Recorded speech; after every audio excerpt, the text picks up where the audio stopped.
किसी ने बहुत ही शानदार बात कही है, आवाज़ ऊंची होगी तो कुछ लोग सुनेंगे, लेकिन अगर बात ऊंची होगी तो हजारों लोग सुनेंगे। आवाज़ ऊंची होगी तो कुछ लोग सुनेंगे, और अगर बात ऊंची होगी तो हजारों लोग सुनेंगे। नमस्कार, राम राम, सत श्री अकाल। मैं आपका दोस्त, आपका भाई आलोक कुमार गुप्ता। साथियों, एक बहुत ही छोटी सी कहानी एक लड़के की। एक लड़का जिसके माता पिता नहीं थे, वो इस दुनिया में अकेला था और एक सेठ के यहाँ नौकरी किया करता था। उसकी उम्र लगभग 24 साल की थी। वो अपने घर पे जब भी रोटी बनाता तो 4 रोटी और सब्जी बनाता, और जब कमरे से बाहर किसी काम से जाता हाथ धुलने के लिए और वापस से आता तो 3 रोटी ही बचती। अगले दिन फिर वही 4 रोटी बना के रखा, कमरे से बाहर गया, वापस अंदर आया, हाथ धुल के देखा 3 रोटी। अब इसका दिमाग खराब हो गया। इसने सोचा कि अब आज मैं चेक करता हूँ कि रोटी जाती कहाँ है। तो ये वहीं बैठ गया। फिर देखता है एक चूहा आता है और उसकी एक रोटी लेकर जा रहा होता। चूहा मोटा सा बड़ा सा था। तो इस चूहे को पकड़ लेता है कि तुम मेरी रोटी लेकर कहाँ जा रहे हो, मेरी रोटी लेकर क्यों जा रहे हो भाई, मैं बहुत परेशान हूँ, मैं बहुत गरीब हूँ, खाने को मेरे पास नहीं है। चूहा बोलता, भैया मेरे हिस्से का क्यों खा रहे हो, मैं भी तो खाऊंगा। तो ये लड़का उससे बोलता है कि मैं बहुत परेशान हूँ भाई, मेरे साथ ऐसा मत करो, मेरी रोटी मेरे हिस्से की मत ले जाओ। तो चूहा बोलता, नहीं ये मेरे हिस्से की रोटी, मैं इसको लेकर जाऊंगा। तो ये लड़का कहता है, भाई बहुत परेशान हूँ, मेरी परेशानी का कोई कारण नहीं बता पा रहा है, कोई हल नहीं बता पा रहा है। तो चूहा बोलता है, तुम मुझे छोड़ दो, मैं तुमको एक व्यक्ति के पास जाओगे, तुम्हें तुम्हारी परेशानी का हल मिल जाएगा। वो लड़का कहता है, कौन है? तो चूहा कहता है, भगवान गौतम बुद्ध, आप उनके पास जाइए, गौतम बुद्ध के पास जाएंगे, वो अपनी हर समस्या का आपको जो है आपकी समस्या का आपको हल बता देंगे। तो लड़का अगले दिन जो है सेठ के यहाँ से 1 हफ्ते की छुट्टी लेता है और निकल पड़ता है महात्मा बुद्ध से मिलने के लिए। जो महात्मा बुद्ध से मिलने जा रहा होता है तो घर से निकलता है, रात हो जाती है, और फिर वो देखता है एक हवेली। वहाँ जाके वहाँ पे विश्राम करता है। वहाँ जाके देखता है कि एक औरत जो है बैठी होती है और वो कुछ सोच रही होती है। तो उससे पूछता कि माता जी क्या हुआ? तो वो इससे पूछता है कि माता जी क्या हुआ, इतने वो रोने लग जाती है। तो बोलता, माता जी हुआ क्या, मुझे ज़रा बताइए। तो उनसे कहती है कि तुम कहाँ जा रहे हो?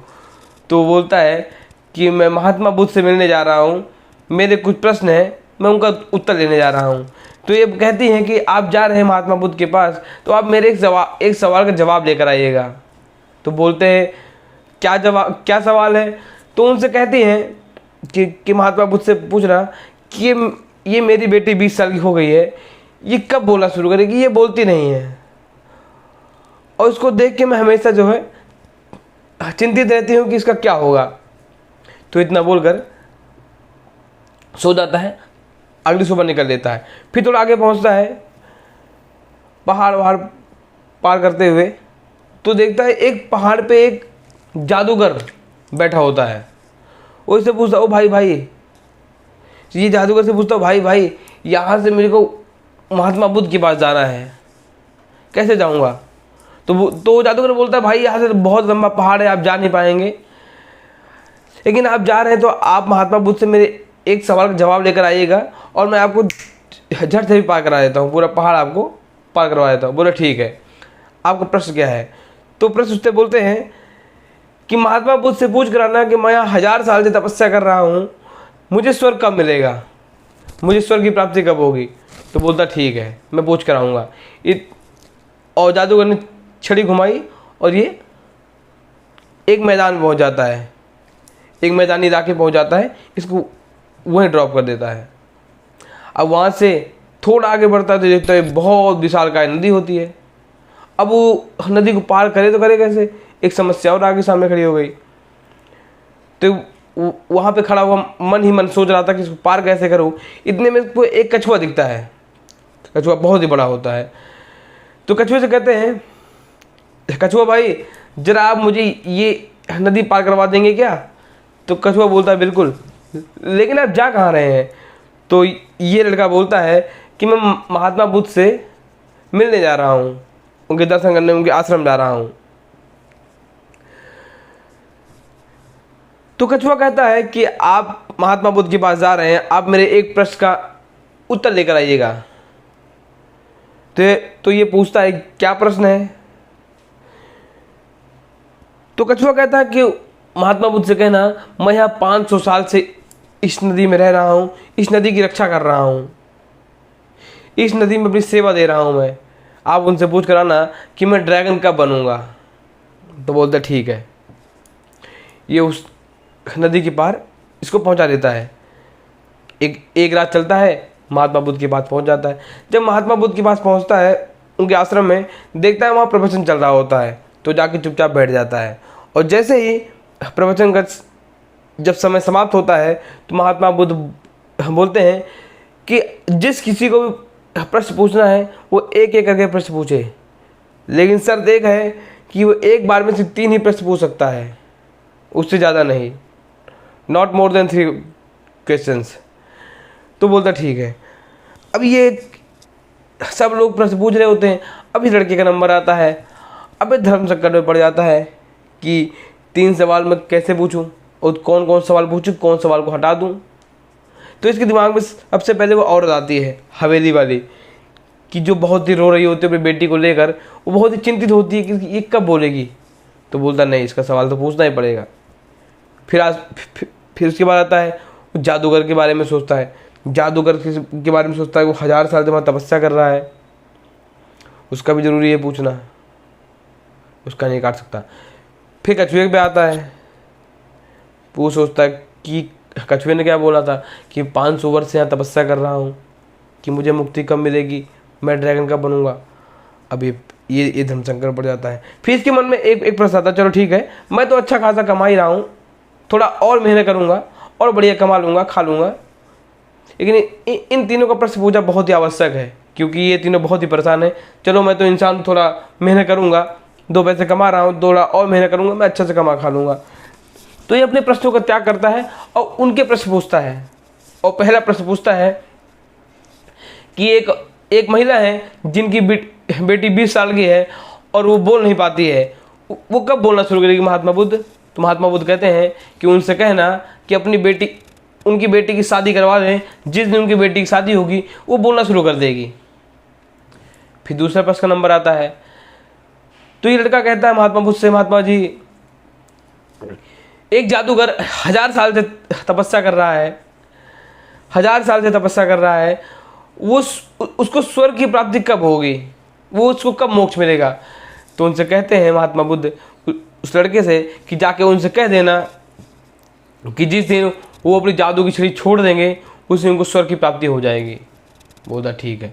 अब तीसरे प्रश्न का नंबर आता है कि महात्मा जी, एक कछुआ पिछले 500 साल से एक ही नदी में रह रहा है और वो ड्रैगन कब बनेगा। तो महात्मा बुद्ध से कहते हैं कि उनसे कह देना कि जिस दिन वो अपना कवच उतार कर फेंक देगा, कवच छोड़ देगा, उस दिन वो ड्रैगन बन जाएगा। तो इन तीनों प्रश्नों का उत्तर लेकर चलता है और कछुए को वही बात बताता है कि कछुआ भाई, तुम अपना कवच उठाकर फेंक दो तो तुम ड्रैगन बन जाओगे। वो तुरंत कछुआ जो है अपना कवच हटाता है तो उसको ढेर सारा मोती मिलता है। तो बोलता है कि मैं ड्रैगन बन जाऊंगा तो मैं मोती को क्या करूंगा, एक काम तुम ले जाओ उसको। ये ले लेता है और आगे बढ़ता है दूसरे व्यक्ति के पास, जादूगर के पास। जादूगर से कहता है, जादूगर भाई, महात्मा बुद्ध ने कहा है जिस दिन आप ये छड़ी छोड़ देंगे आपको स्वर्ग की प्राप्ति हो जाएगी। तो जादूगर ने छड़ी इसको दे दिया और वो तुरंत ही अंतर ध्यान हो गया, वो स्वर्ग की ओर चला गया। फिर आगे बढ़ते हैं तो महिला के पास पहुंचते हैं, हवेली वाली। तो महिला से कहते हैं कि माता जी, महात्मा बुद्ध ने मुझे कहा है कि जिस दिन आप अपनी बेटी के लिए एक योग्य वर ढूंढ कर उसकी शादी कर देंगी, वो उस दिन बोलना शुरू कर देगी। तो वो महिला कहती हैं कि बेटा, आपसे बढ़िया वर मेरी बेटी के लिए कौन हो सकता है। तो इन दोनों की शादी की बात चलती है। लड़की ने लड़के को देखा और लड़के ने लड़की को देखा, दोनों राजी हो गए और दोनों की शादी हो जाती है। जब अगले दिन शादी होती है तो ये लड़की बोलती है, सबसे पहली बात ये बोलती है, आप वही है ना जो उस दिन रात में आए थे, जो मेरे प्रश्न लेकर गए थे। वो लड़की बोलने लग जाती है। अब लड़के के पास मोती भी आ गया, यानी धन आ गया, छड़ी आ गई, पावर आ गई और शादी तो हो गई। अब लड़का अपनी ज़िंदगी में बहुत ही खुश था। दोस्तों, कहानी का मैसेज बस इतना है कि एक पानी का जहाज सबसे ज़्यादा सुरक्षित वो बंदरगाह पे होता है, पोर्ट पर होता है, बट वो पोर्ट के लिए नहीं बना होता है। वो एक किनारे से दूसरे किनारे पर जाने के लिए बना होता है। जब एक किनारे का त्याग करता है तभी वो दूसरे किनारे पर पहुंचता है। ऐसा ही ठीक उस लड़के ने किया। उस लड़के ने अपने प्रश्नों का त्याग किया और उन तीनों के प्रश्नों को पूछा। अगर वो चाहता तो पहले अपना प्रश्न पूछता, उन तीनों के प्रश्न में से कोई एक प्रश्न काट सकता था, लेकिन उसने अपने प्रश्नों का त्याग किया, अपने मौके को त्याग दिया उनके मौके के लिए। दोस्तों, जब हम किसी चीज़ का त्याग करते हैं, जब हम आगे बढ़ते हैं। हमको जीवन में अगर आगे बढ़ना है तो हमको कुछ ना कुछ त्याग करना पड़ेगा, हमको कुछ ना कुछ त्याग करना ही पड़ेगा। It's mandatory.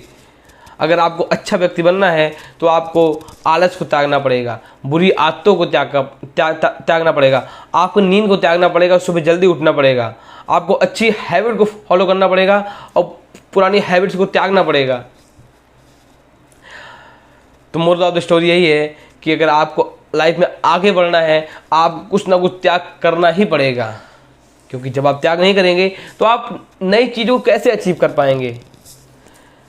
तो बस कहने का मैसेज बस इतना ही था कि अगर आपको लाइफ में कुछ करना है तो आपको सैक्रिफाइस करना ही पड़ेगा, आपको कुछ चीज़ छोड़नी ही पड़ेंगी। जैसा कि उस लड़के ने अपने प्रश्न को छोड़कर हम सबको मैसेज दिया कि अगर वो अपना प्रश्न नहीं पूछता तो उसके बाद तीनों में से कुछ भी नहीं होता, क्योंकि एक का भी उत्तर नहीं मिलता तो सारा काम गड़बड़ हो जाता। तो दोस्तों, कहने का मतलब इतना ही है कि अगर आपको लाइफ में आगे बढ़ना है तो आपको मेहनत करनी पड़ेगी, सैक्रिफाइस करनी पड़ेगी, बुरी आदतें छोड़नी पड़ेगी, गलत संगतों को त्यागना पड़ेगा, नींद को त्यागना पड़ेगा। बस इतना सा है कहना आपसे। मिलते हैं अगले दिन किसी इंटरेस्टिंग मैसेज के साथ, किसी इंटरेस्टिंग टॉपिक के साथ। तब तक के लिए राम राम, सत श्री अकाल, नमस्कार। दोस्तों, प्लीज़ कमेंट में बताएं कि आपको सबसे अच्छा क्या लगा, आपको इस कहानी से क्या समझ में आया है। आप कमेंट में ज़रूर बताएं। नमस्कार। और लाइक करना बिल्कुल ना भूलें।